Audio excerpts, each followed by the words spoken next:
Warahmatullahi wabarakatuh. Waalaikumsalam. Alhamdulillah. Alhamdulillahilladzi amarna biluzumil jamaah wal imamah wa nahana anit tafarruqa wal ikhtilaf. Asyhadu an la ilaha illallah wahdahu la syarikalah wa asyhadu anna Muhammadan abduhu wa rasuluh. Allahumma fasholli wa sallim wa barik ala nabiyyina Muhammadin wa ala alihi wa sahbihi wa man tabi'ahum bi ihsanin ila yaumil qiyamah, amma ba'du.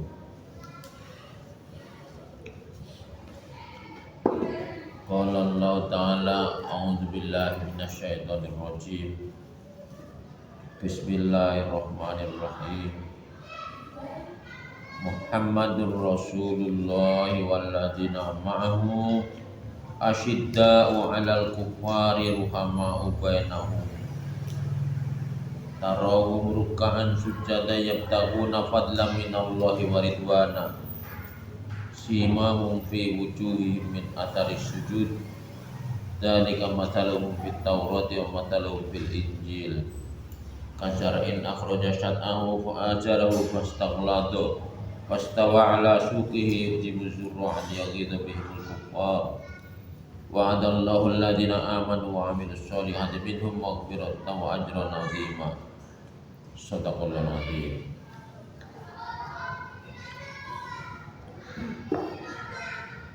Para ikhwan kaum muslimin jamaah taklim rahimakumullah, wabil khusus Amir Riasah dan stafnya. Pada kesempatan malam hari ini kita bisa berkumpul kembali di majelis taklim yang sangat mulia, terlebih di tempat yang mulia yaitu di mushola.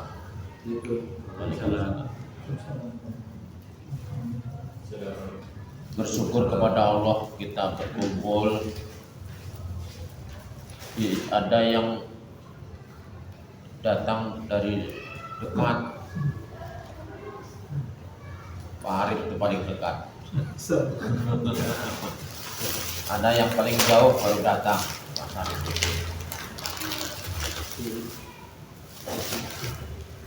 Jauh dekat itu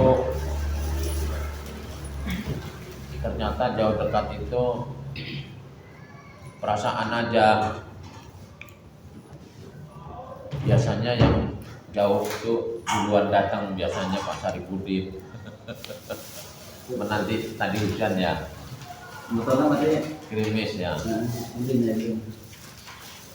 Sholat berjamaah juga di masjid itu, yang rumahnya jauh dari masjid itu biasanya tak dulu, ya kan? Saya dekat dengan masjid, kan tentang dekat, tak dulu. Perasaan itu ada. Tapi kadang juga yang dekat, idealnya yang dekat itu duluan, karena kan dekat, nggak harus naik motor. Tapi sebenarnya jauh dekat itu kan perasaan tadi dari tergantung orangnya, ya kan? Bukan ukuran jauh dekat. Terlambat gitu ya. Kalau karakter seorang itu senangnya lambat, ya lambat terus. Karakter itu ya. Kalau orang itu senangnya disiplin, kayak senang ajar ya, masih ngajar sekarang ya. Itu anak-anak yang suka terlambat aja. Pengen karakter yang disiplin, semua sudah terbiasa gitu. Taklim juga begitu. Yang memang jarang taklimnya, memang karakternya begitu. Yang sering taklimnya yang ini aja orangnya gitu. Masya Allah bukan, wa malam biasa lam yakun. Apa yang Allah kehendaki bisa terjadi, kalau Allah tidak kehendaki terjadi. Tetapi Allah itu kan sudah ngasih kesempatan, kesehatan, Allah memberikan instrumen-instrumennya, waktunya dikasih oleh Allah. Banyak sekali hal-hal yang disediakan oleh Allah yang kita tidak bisa menjangkau kemampuan kita. Kemampuan berpikir manusia, kecerdasannya kadang-kadang dikalahkan oleh nafsunya. Logika kecerdasan manusia, ya secara ilmu begitu, saya harus taklim. Saya udah baiat, tapi gimana ya, ya sudahlah gitu. Para ikhwan sekalian, mudah-mudahan yang hadir di musola ini oleh Allah Subhanahu wa taala dilipat gandakan pahalanya. Amin Allahumma amin. Mudah-mudahan juga ikhwan yang tidak hadir memang uzur diampuni oleh Allah Subhanahu wa taala. Mungkin ada yang sakit, mudah-mudahan oleh Allah segera diberikan kesembuhan. Kalau sakitnya belum sembuh, mudah-mudahan sakitnya menjadi penebus dosa. Amin Allahumma amin. Para ikhwan sekalian, ternyata akhirat itu dekat. Kalau yang udah mati, kalau masih hidup ini rasanya masih jauh. Tapi ketika teman kita ada yang meninggal, kayaknya sih baru kemarin ya, ketemu. Belum tua, belum terlalu tua, udah meninggal duluan. Ada yang sakitnya lama di rumah sakit, gak meninggal-ninggal, sembuh malah. Ada yang baru sakit sehari 2 hari meninggal. Ada yang gak sakit juga meninggal, ya kan? Jadi meninggal itu bukan karena sakit, karena memang jatahnya udah habis. Kalau dikasih sakit, mungkin sebelum meninggal suruh dibersihin dulu dosanya melalui sakit. Jadi kalau kita sakit, kita syukurin Allah sedang memberikan dosa kita. Apakah yang sehat langsung meninggal itu gak punya dosa? Belum tentu juga kan.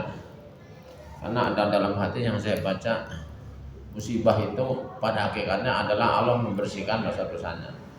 Saya suka nge-share hadis. Maksudnya ya nggak usah banyak-banyak materi, sedikit. Satu hadis diamalkan udah bagus. Banyak sekali lupa. Malam hari ini nih jadwalnya Ustadz Salim. Mungkin capek pas sakit. Nah saya tadi malam di Pangalengan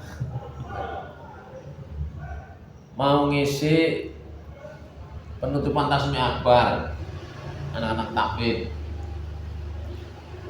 ambil katib siapa? Lili bisa Ustadz, yang mudah-mudahan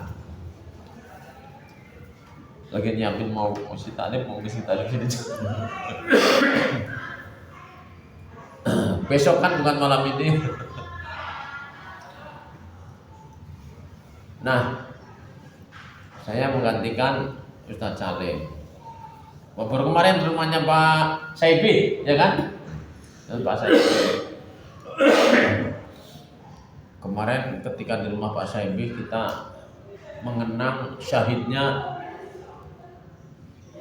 ikhwan kita, Nur Ikhwan Abadi. Saya membawakan ayat surat At-Taubah ayat 111. Pak Yus gak hadir ya Pak ya? Taklim waktu Pak Saibil ya. Ya. Nah kemarin kita modelnya kita tanya jawab. Ternyata para ikhwan ini penghayatannya sudah banyak, tinggi penghayatan. Mudah-mudahan penghayatannya bisa diamalkan. Nur Ikhwan Abadi dipanggil oleh Allah dalam keadaan berjuang di jalan Allah, ya kan? Kita saksikan, semua ikhwan menyaksikan. Beliau ketua AWG, suatu lembaga yang diselenggarakan oleh imam untuk secara lembaga keluar menggunakan yayasan. AWG itu Aqsa Working Group. Kalau menggunakan Jamaah Muslimin nggak nyambung gitunya, nyambungnya lama. Pembebasan Masjidil Aqsa yang sudah dijadikan sebagai grand strategi oleh Pak Hamidi tahun 2006 tahun itu ya. Beliau yakin Masjidil Aqsa bisa kembali ke tangan umat Islam. Beliau yakin. Kenapa yakin? Karena Jamaah Muslimin sudah diamalkan, khilafah sudah tegak. Para ulama dari Timur Tengah memberikan masukan kepada para ikhwan yang silaturahmi baik di Yaman, di Sudan, di Palestina sendiri. Peristiwa yang sedang terjadi, perebutan Palestina oleh Israel, bukan sekedar mau menjajah saja tapi mau mengacak-acak. Dunia menyaksikan itu bertahun-tahun, belum juga Palestina merdeka. Padahal Palestina lah yang pertama-tama menyatakan kemerdekaan Indonesia. Jadi merdeka itu harus juga syaratnya diakui oleh negara lain. Ternyata ketika saya membaca sejarah tentang bagaimana suatu negara itu merdeka, bukan hanya kemampuan negara itu sendiri bisa mempertahankan dan berkembang, tapi juga negara lain harus juga mengakui. Yang pertama-tama mengakui ya Palestina, diakui oleh negara lain. Nggak ngaku sendiri merdeka kita merdeka, enggak, negara lain merdeka.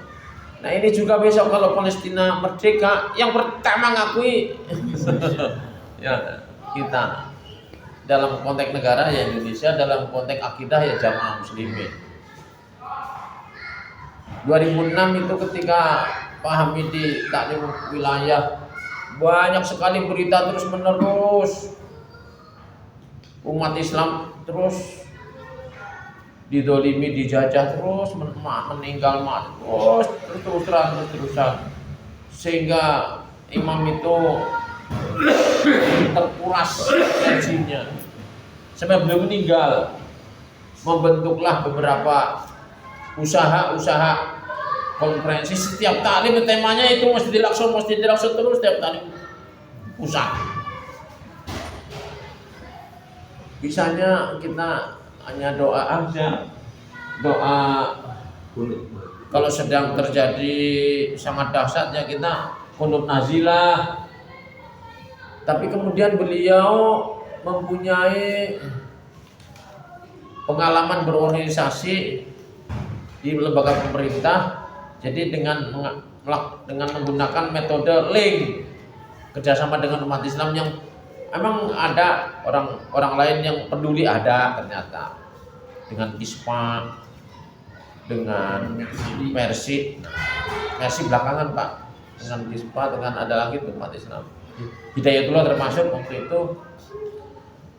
Nah ketika terjadi tsunami di Aceh, kita mengirimkan ikhwan-ikhwan kita, belum ada AWG waktu itu, kita mengirimkan tenaga ke sana tahun 2004 atau 2014. 2004. Nah, itu ketemulah Mersi sedang nyari tenaga. Mersi punya alat obat-obatan, dokternya ada tapi sedikit. Tapi tenaga yang untuk mengidentifikasi jenazah nggak punya. Tenaga ahli ada, mobil ada, mereka itu. Nah, ketika melihat ada para ikhwan sholatnya di masjid rapi, dari mana, dari bla bla bla bla bla bla. Nah, tertarik dengan para ikhwan, dari situlah kemudian kontaklah. Ternyata dekat Cilengsi dengan Rasil Cibubur. Itulah mengawali kerjasama mau membuat rumah sakit Indonesia di Indonesia. Pada waktu itu diamanatilah Amir AWG itu Pak Agus Darmaji. Imam mempunyai kertas kerjasama MOU dengan Mercy, karena pertemuan berkali-kali. Mercy butuh tenaga dan seterusnya, mau merencanakan bikin rumah sakit. Para ikhwan bingung, kok rumah sakit bukannya bikin masjid. Nah, ikhwan kan berpikirnya seperti itu. Jangan mikir bangunan, kita mikir kerjasama, kata Pak Hamidi. Oke, kalau Al-Fatah bersedia tenaga, saya akan biayai. Kami ada obat, ada biaya, ada kendaraan. Al-Fatah siap, mau berapa saja. Imam Hamidi ngomongnya mau berapa saja. Dikerahin semua. Sudah biasa dikerahin semua. Ternyata pada waktu itu siapa yang siap ke sana, yang daftar itu beludak waktu itu. Nah, pendaftarnya banyak, senang ke Mercy. Terus sekarang mengerjain apa? Membangun rumah sakit. Diperlukan tenaga sipil, yaitu Nur Ikhwan. Nur Ikhwan Abadi itu lulusan teknik sipil, ahli bangunan. Bukan ustadz. Orang bukan di Muhajirun rumahnya di tetangga Muhajirun itu di Negara Ratu, di dekat kelurahan, saya tahu. Beliau itu menikah dengan anak Amir Uwah Pak Hambali. Siapa coba di Muhajirun yang bisa ngitung-ngitung bangunan? Nah, Waliul Imam Lampung, siapa lupa saya waktu itu, Wali Imam Lampung ganti-ganti mengirimkanlah nama-nama, banyak nama, ada dari Ikhwan Abadi. Waktu itu mengirimkan ke sana. Kalau di Ikhwan Abadi bukan jadi amir waktu itu, hanya mengamiri pembangunan saja. Teknisnya juga bukan ngamiri, yang ngamiri lain, ngamiri bangunannya. Yang paling siap itu Nur Ikhwan Abadi itu, yang paling siap, masya Allah. Bahkan siap syahid. Mungkin kemarin itu ada yang dengarkan video istrinya ya, respon istrinya ketika suaminya meninggal. Jadi singkat ceritanya, Nur Ikhwan Abadi itu menggantikan Pak Agus Darmaji. Diamanatin untuk bukan menjaga ya, punggawanya pembangunan rumah sakit. Dari mulai ngukur-ngukur, ngatur tukang, gambar. Pak, di tempat ada perang, bukan di tempat aman. Kalau mau beli barang gimana? Diawasi terus. Mimpin ikhwan-ikhwan di sana. Asyra sanawat, 10 tahun. Menurut ikhwan kita yang dari mana? Yang dari Palestina. Waktu itu kan saya hadir di Muhajirun waktu penguburan, dia yang ceramah. Saya kenal Nur Ikhwan Abadi sejak dia mimpin menulis gambar rumah sakit dan mimpin orang paling sabar katanya. Iwan kita kalau udah zaman imam ya harus sabar kan. Gua syahid. Arabtu anna ikhwan abadi husnul khotimah wa akhiru hayatihi husnul khotimah wa insyaallah syahid. Ra'aitu, aku melihat langsung bagaimana kerjanya bisa membangun rumah sakit, bisa berdiri di tengah-tengah medan pertempuran. Orang sana juga heran, ada kekuatan apa? Ternyata beliau sambil memang amanatnya di sana jangan hanya sekedar membangun, tapi silaturahmi. Nur Ikhwan Abadi itu pernah cerita beliau sholat di suatu masjid begini, pernah terjadi peristiwa jam lagi Jumatan, ada orang datang gak diketahui terus pergi. Cerita itu saya bikin nih. Jadi imam sholatnya itu cerita, hari ini ada orang saya tidak kenal tapi kok pergi katanya, dia duluan Jumatan. Nur Ikhwan Abadi ada di situ melihat ada orang pergi katanya. Begitu. Pada waktu itu memang gencar-gencarnya ada program yang namanya umroh plus Aqsa. Sekarang berhenti lagi kan, karena situasinya tidak memungkinkan. Nah, umroh plus Aqsa.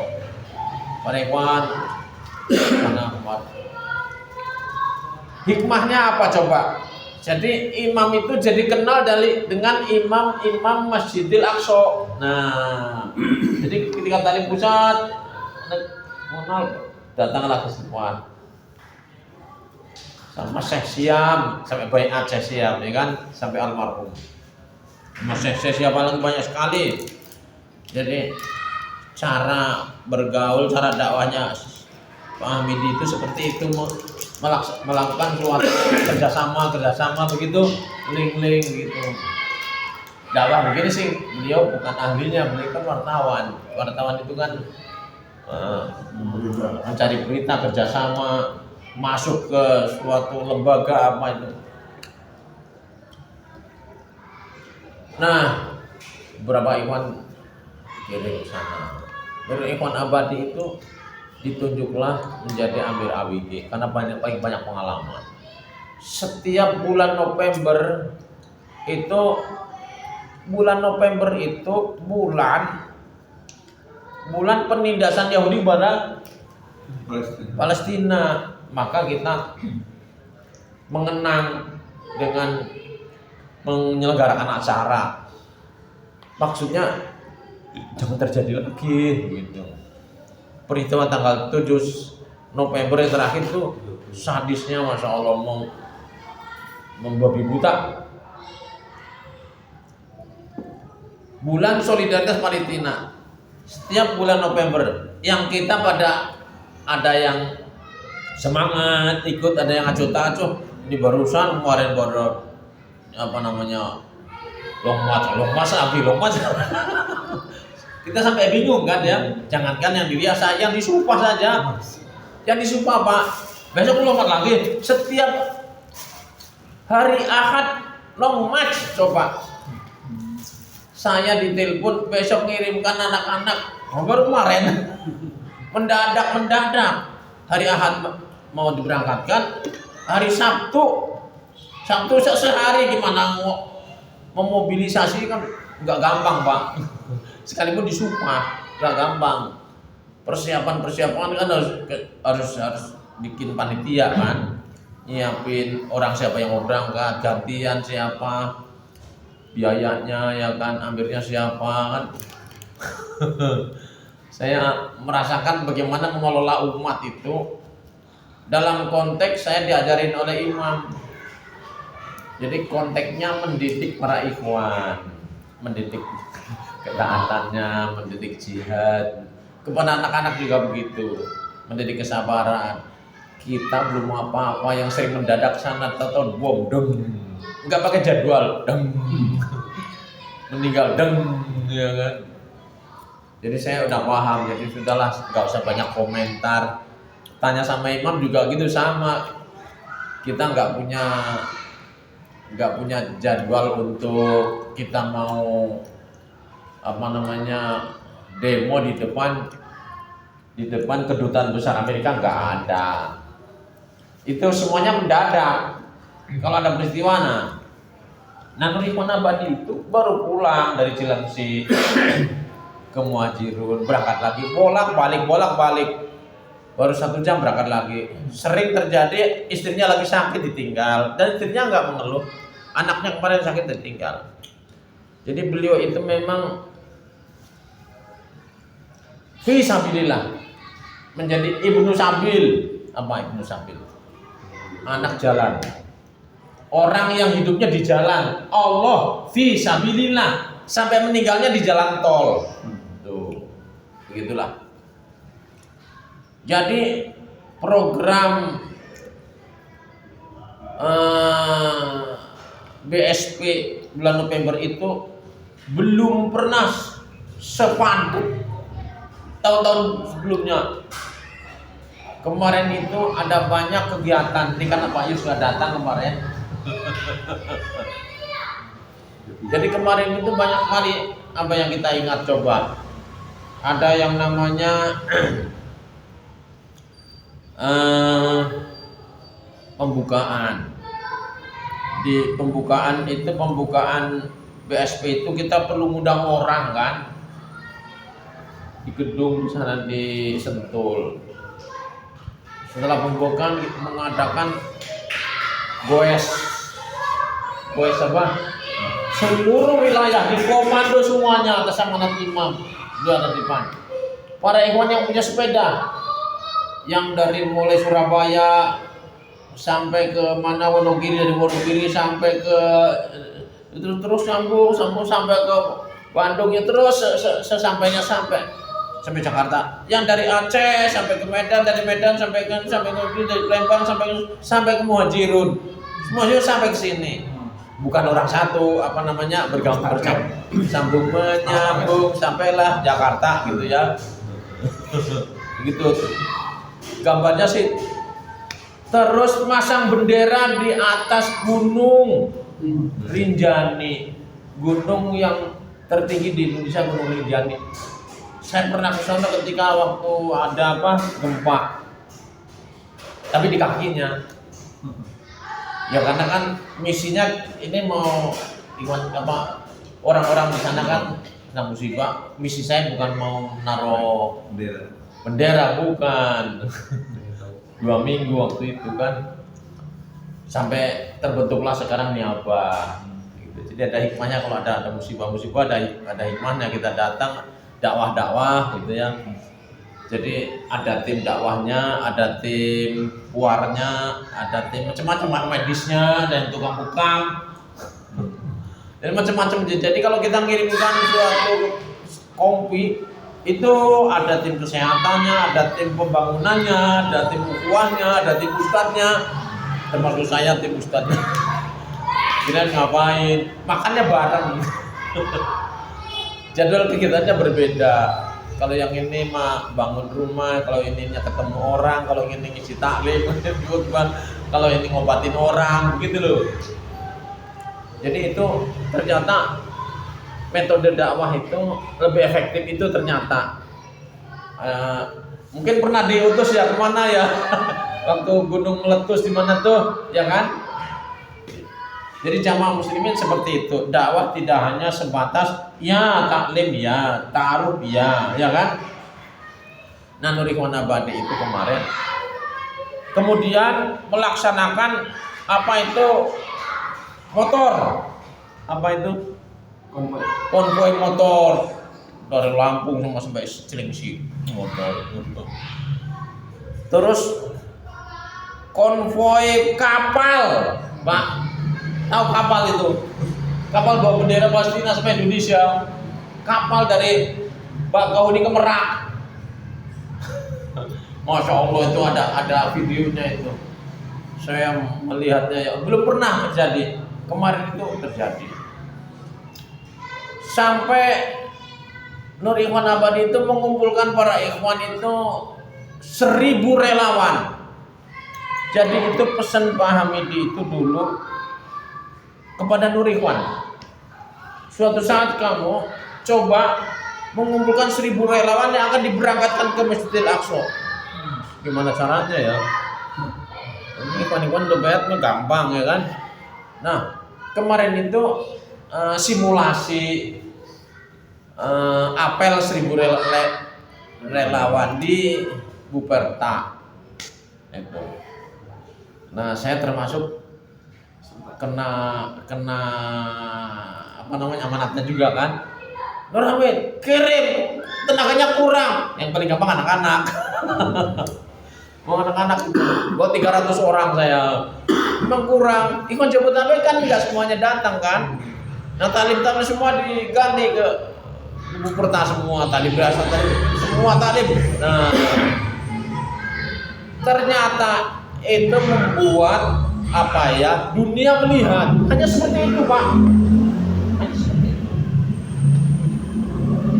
Kok orang SAR pemerintah mau dikendalikan supaya menerbangkan, nggak dibayar itu Pak. Kalau bayar berapa itu?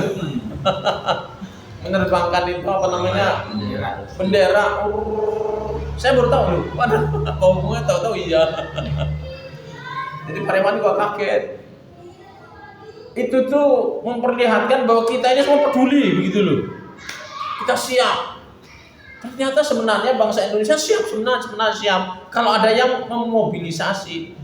Nah, karena Al-Fatah nggak punya kepentingan politik, kemanusiaan saja. Akhirnya banyak yang mau, banyak lembaga-lembaga yang bisa kerjasama dengan kita. Yaitu Pak, tanggal 30 kita kerjasama dengan DPR. Iya, penutupan. Ikut nggak waktu itu Pak? Nah, YouTube aja ya. Ada yang wanita yang ikut, ikut masuk dari DPR pinjaman.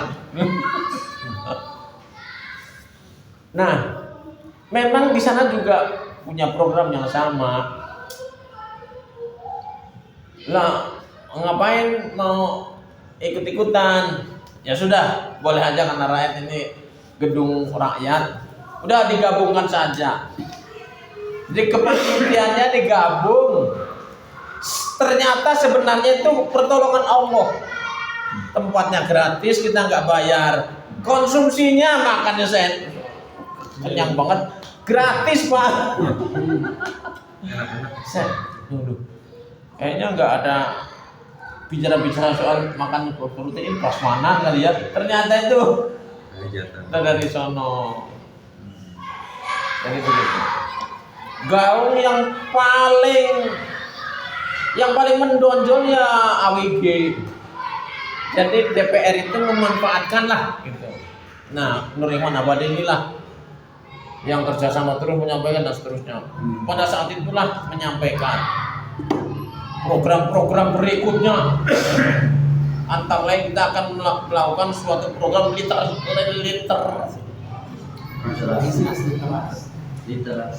Saya maunya terasi. Literasi. Jadi nanti mau diskusi-diskusi, bedah buku maksudnya begitu di kampus-kampus, tidak hanya ceramah begitu, tapi nggak ada buku. Ada buku-buku nanti tentang kumpulin semua akan dibahas. Sudah mulai itu kemarin tuh di mana itu? Di Sentul, membedah bukunya Imam, ya kan? Ikut kan? Enggak. Menutup, enggak membuka ya. Saya membuka dan menutup. Nah, itu disampaikan. Insya Allah kita akan melanjutkan program kita yang lebih ini lagi, apa namanya? Rencananya nanti mau masang bendera di Mount Everest. Di mana Mount Everest sih? Gunung Mount Everest di mana? Yang tertinggi di dunia. Saya juga nggak habis pikir ngapain masang-masang bendera begitu. Udah aja langsung ke sono ya. Pikiran saya ya. Ternyata itu strategi gitu ya. Naruh bendera di gunung itu strategi. mencari perhatian orang gitu loh maksudnya, menggentarkan orang Yahudi. Itu Pak, agak lama juga ini ya ceritanya ya. Nah, itu penutupan di DPR. Masih ada satu acara yang tertinggal, belum terpenuhi oleh AWG, dalam hal ini Nur Ikhwan Abadi, yaitu acara di Cirebon hari Sabtu. Nah, begitu selesai pulang, nah terjadilah musibah. Mobil yang dikendarain itu nabrak truk. Di jalan tol namanya truk kan pelan.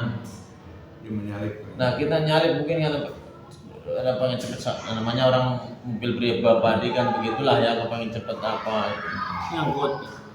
ya, nyodrok gini, hancur lah mobilnya, hancur dah, hancur. Dijual berapa katanya, 20 juta apa 35 juta, jatuh banget harganya ya, warung rusak atasnya. Nah, segitu banyak yang ikut di mobil itu, lebih dari 3 orang, yang meninggal 1, di luar nalar orang. Ada yang masuk rumah sakit tapi sudah benar sehat.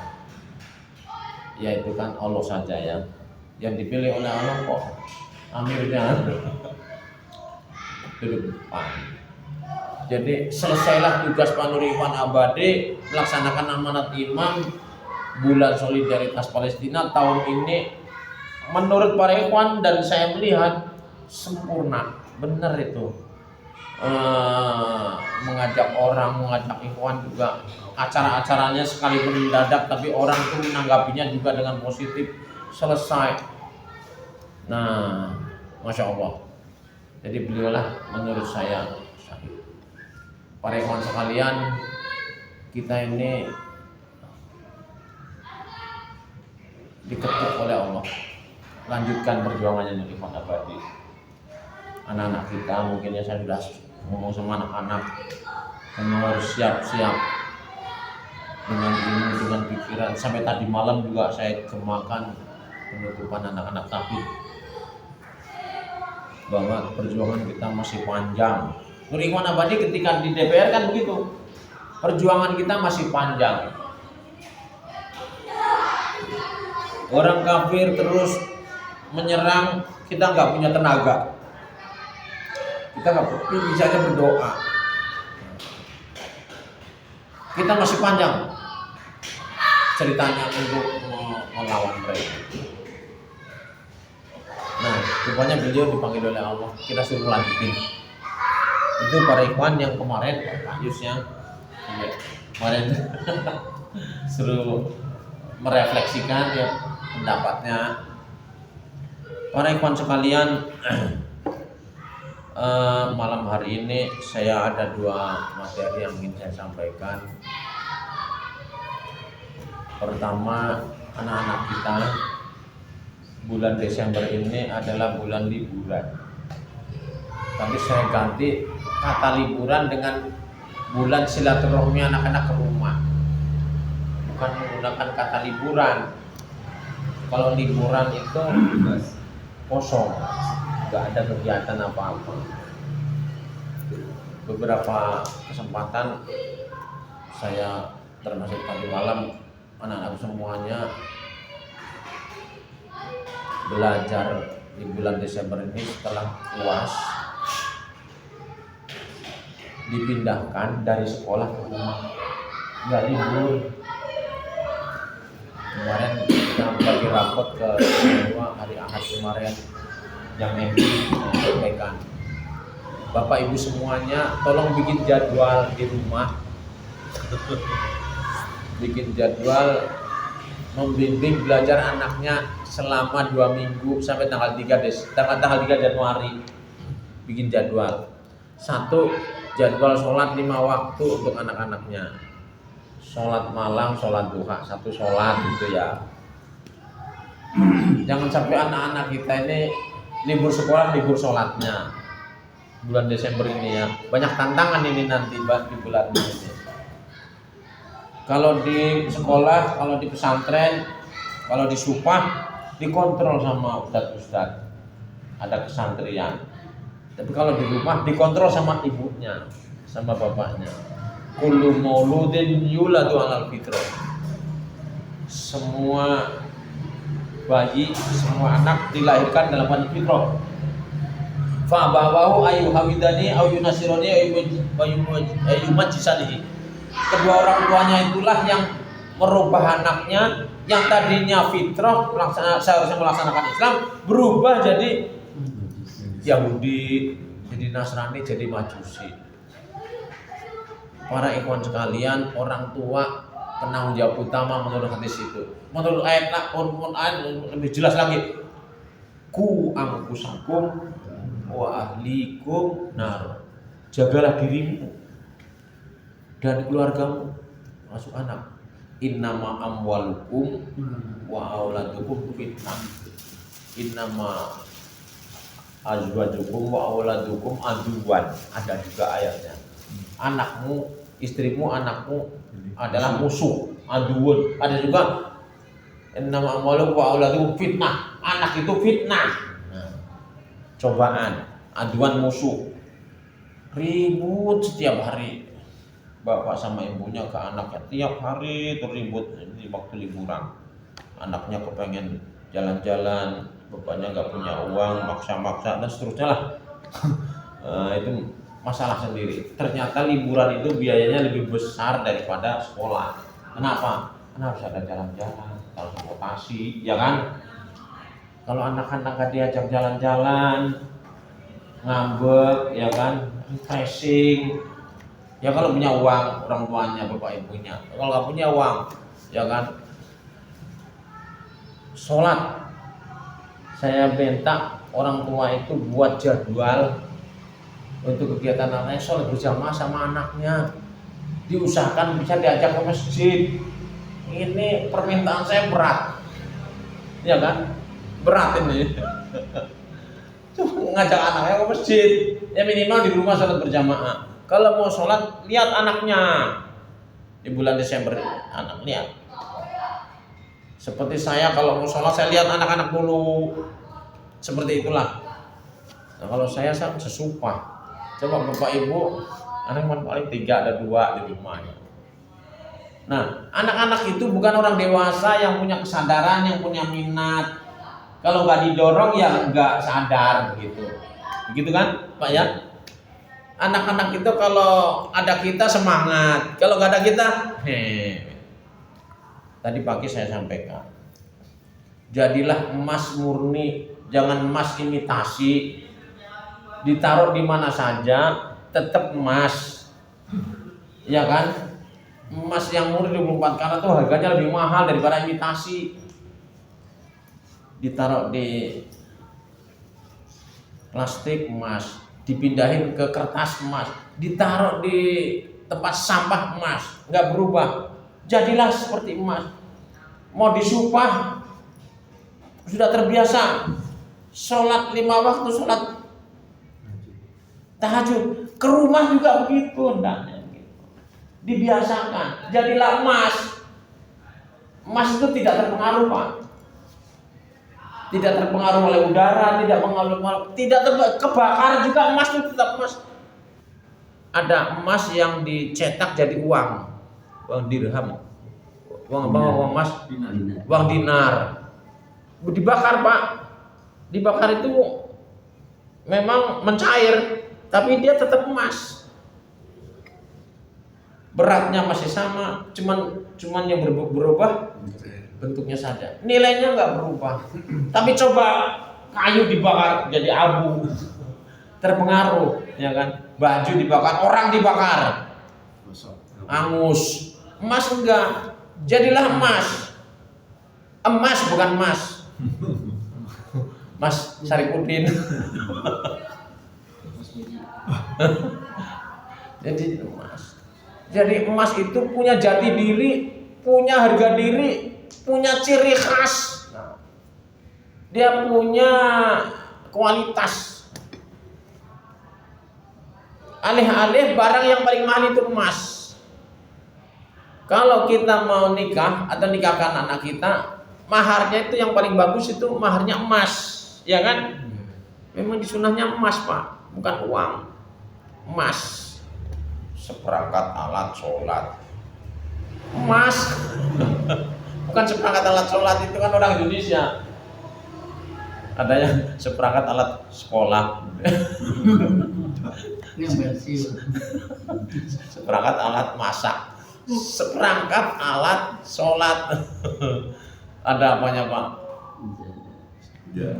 Sejadah, mukena gitu ya, sarung. Emas tadi ya. Jadilah emas. Ini anak-anak kita ini sekalipun libur tetap saya minta bikin jadwal. Yang kedua, jadwal baca Quran. One day, one juz. Para ikhwan punya anak, ajak anaknya di rumah 1 hari 1 juz. Jangan nunggu Ramadan. Ramadan mah udah biasa. Jadi dulu waktu Ramadan wajib supaya maksudnya di luar bulan Ramadan membiasakan diri begitu. Nanti Ramadan. Emang umurnya sampai Ramadan.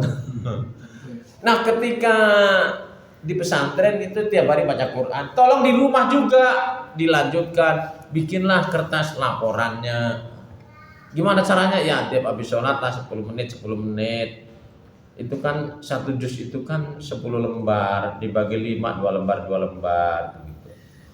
Anak-anak pantatnya panas, pengennya kabur aja kan habis sholat. Bapak juga ya. Habis sholat pengen kabur. Zikir dulu Pak, baca Quran dulu sebentar aja, dibiasakan.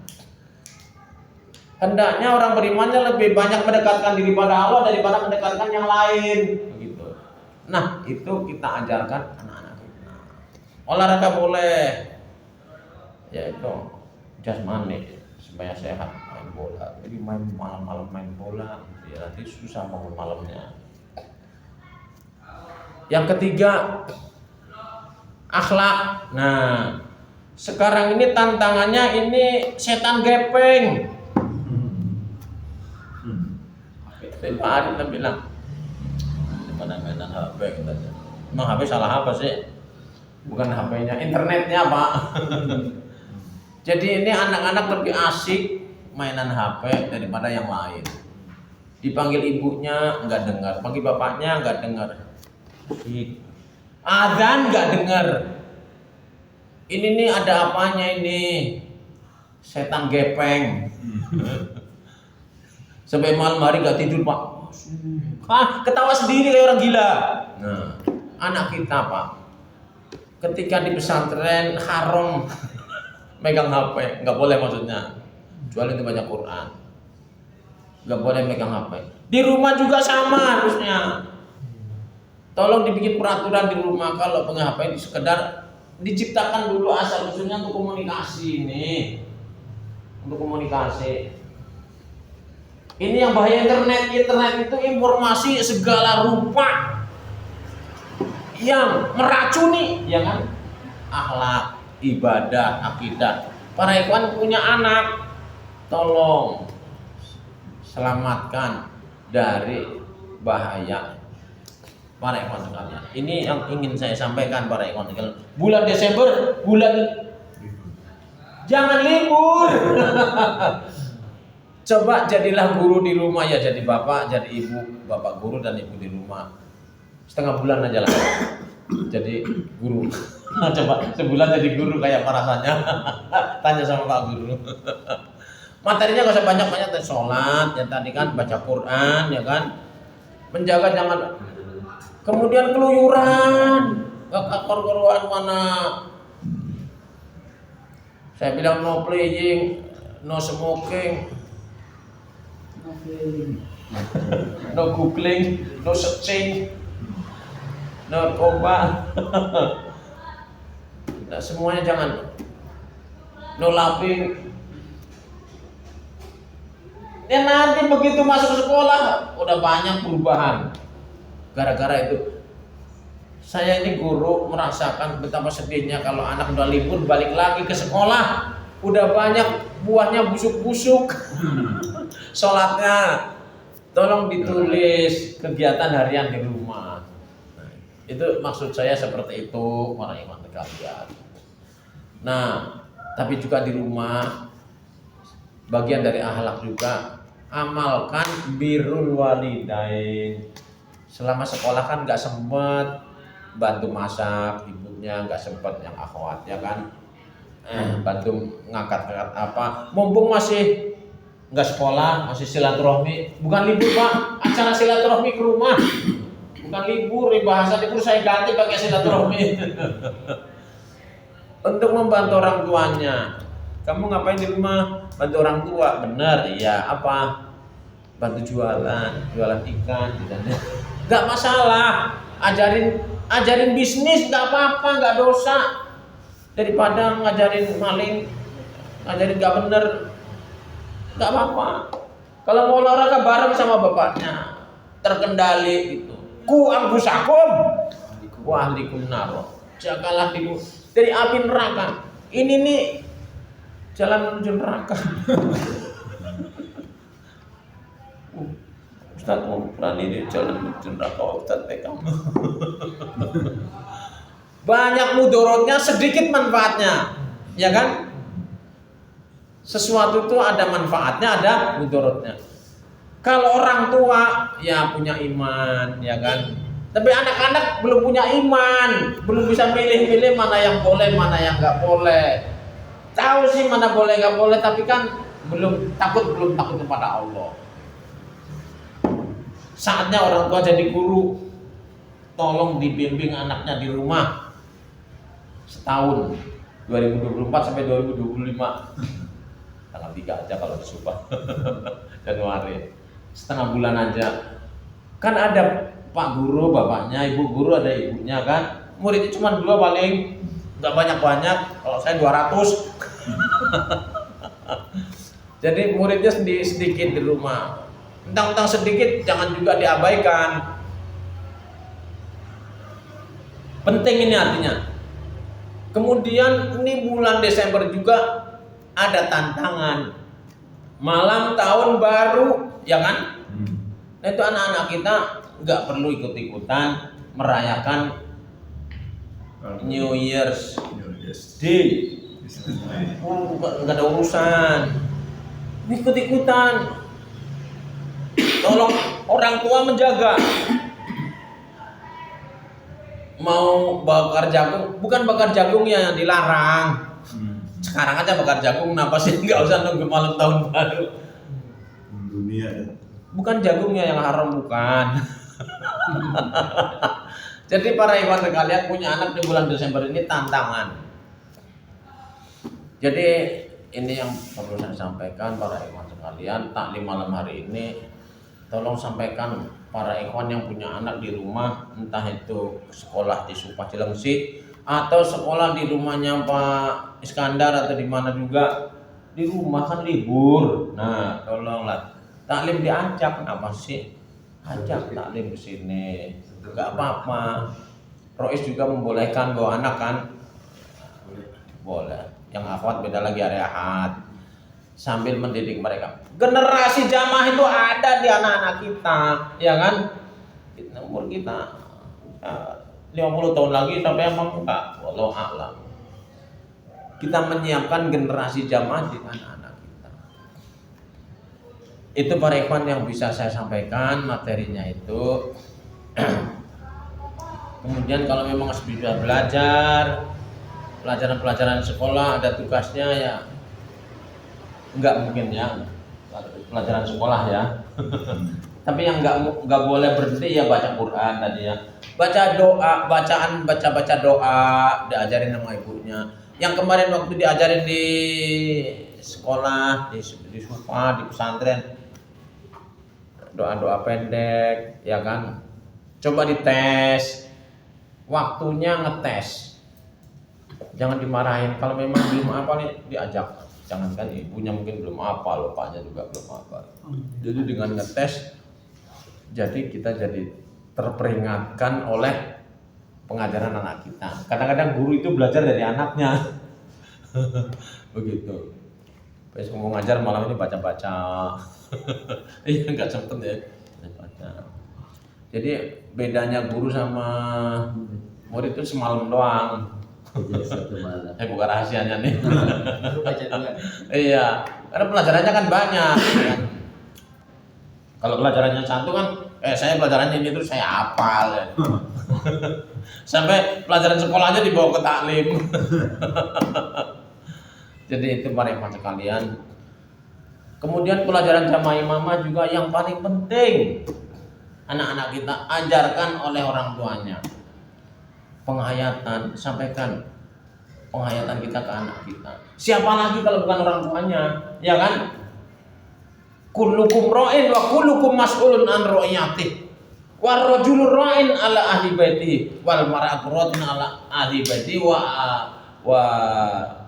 baiti zaujiha. Setiap kamu pemimpin dan setiap laki-laki yang dimaksud adalah suami, pemimpin bagi istrinya dan keluarganya. Wal mar'atu, dan seorang perempuan yang maksudnya adalah ibu-ibu, istri, itu juga pemimpin, memimpin anak-anaknya dan harta suaminya.